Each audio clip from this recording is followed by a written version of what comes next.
Hi everyone, welcome back to GameMaker Cast. It's Mickey, and we're going to be taking a look at the Warp Space Shooter. This is for the upcoming series where we will be building this game from scratch. You'll be able to download a template found in the description below on the first lesson, and we'll work our way until the finished product.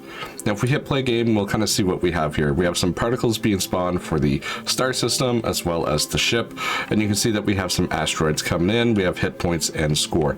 Now if I hit one of these asteroids, one of my hit points is going to disappear here, so I'll make sure I do that.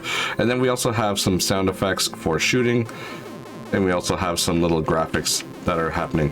Now what's actually happening in the background here is our object spawner, which is for our enemies, has 5 different waves you can see here at the bottom left, and these are all controlled by adjacent or structures, so we can easily tell what object to spawn and kind of where they spawn.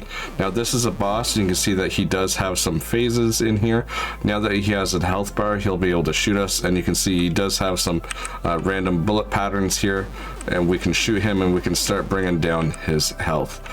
And I just got hit there another time. So this is what we're going to be making. So if you like what you see, don't forget to subscribe, hit that notification bell, and I'll start pumping out these tutorials very shortly. Once again, thank you so much.